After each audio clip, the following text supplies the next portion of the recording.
It was exciting. The first person I saw it come up on my phone, I called my mom, and she was telling me how proud she was of me. But it was a good performance. With the whole team, the whole squad.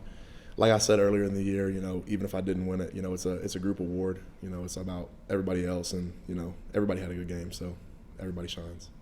Cooper, speaking of group awards, I think 4 offensive linemen have been honored. What does that mean to you in that group that y'all have been cited by the SEC? It means growth to me.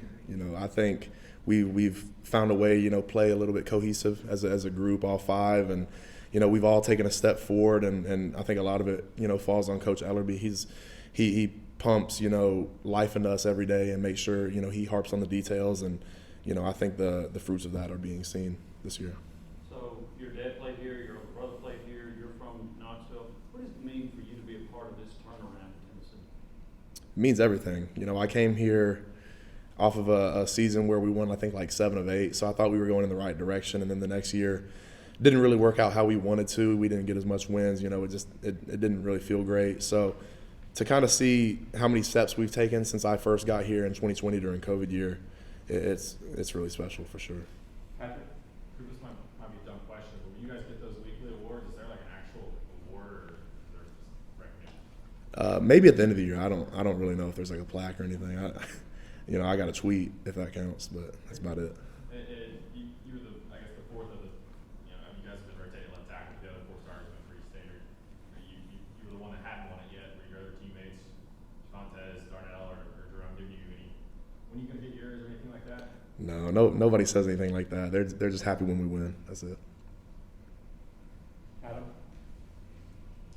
You guys are semifinalists for the Joe Moore Award, which is like the award for the best offensive line in the country. Were you guys aware of that, or at any point have y'all told what that award was?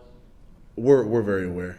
Joe Moore, we have a poster up in our meeting room. It's our biggest goal. So we've been focusing towards it all year. I just recently, before walking over here, found out that we were semifinalists. So, it speaks as a whole about our coach, our coaching staff, and how much they've helped us grow and how far we've come, for sure.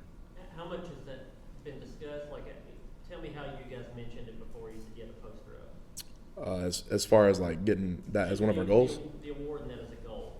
Oh yeah, well, I mean, it's pretty big time if you're an offensive lineman in college football. We don't get awards really. We don't get stats or anything. So, you got to work towards something, and that's definitely the biggest award for all 5. The whole group. So we're trying to be the best O-line in the country every week.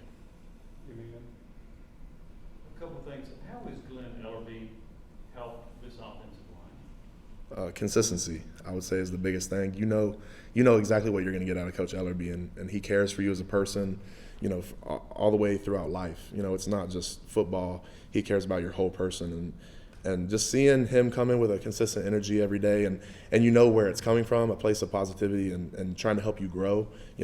I think we've talked about it a lot. Everybody talks about, touch the line and stuff like that, but Coach Ellerby doesn't do it just because he's a coach. He does it because he wants you to be the best person you can be, and that's showing in our play a little bit, I think. And when you were a lot younger, you played for a great offensive lineman, Tim Irwin. How did Tim Irwin help develop you? He spoke a lot of confidence into me, and maybe to me directly, but to my family, my mom and my dad. He coached me, I think, when I was either in 5th grade or maybe in early middle school, and he's one of the greats here. And my dad told me how great he was, but he was a little bit older, so I didn't, the resemblance wasn't there. But he's a big old dude, so I believed it. A couple of things. How's Cade doing with the Carolina Panthers? He's really good. Every time he goes out there, I think he's on field goal block. So he plays only probably like 5 or 6 plays a game. If it's a pretty good game. So he's just trying to grow, be a better human being, and I think it's coming together for him well. And are you sick of hearing Sandstorm in practice to get ready for the crowd noise? Shoot, no, I think it's a pretty good song. I actually like it, but it's going to be a good environment. We're excited about it. So just a quick follow-up. How are you guys going to specifically be better in handling the visiting crowd noise versus Georgia? We just, got to be better all around, got to be locked into our details. They're obviously a great crowd, great environment, loud environment, so we've got to be on our P's and Q's for sure. Ryan back. Coach Ellerby talked earlier this season about kind of the cast of characters in your O-line room. Just could you talk about that group overall, and what is it like, and how's the chemistry among all of you? chemistry is great. You know, we go in there and have a ball. It starts, you know, like I said, it starts with Coach Ellerby. I think if you ask Coach Ellerby, he loves the meeting room. It's probably his favorite thing all day. He'll even say it himself. I don't know if he'll say it to y'all, but the meetings are his domain. That's his place. So it starts from the top down. You know, we walk in there, he's blaring music, you know, excited and ready to go for the day, and you kind of just feed off of that. So we love each other. You know, we're all trying to get to the same goal, and I think it's working out really well. Are there any particularly unique characters in that group? Like, who's the funniest? What do we not see behind the scenes? Funniest?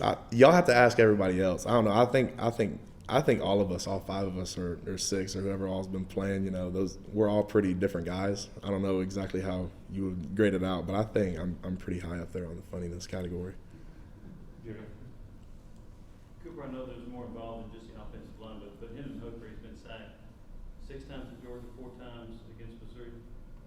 Does the offensive line pay attention to that? Do you say, hey, this was somebody's fault here or there? How do you view that? We view it as you know, something to get better at. We've been letting him get hit too much, and we got to shore up some things, you know, as a whole group, and we got to, you know, figure out how to protect him. He's you know, the forefront of our offense, and you know, we got to keep hands off of him at all times.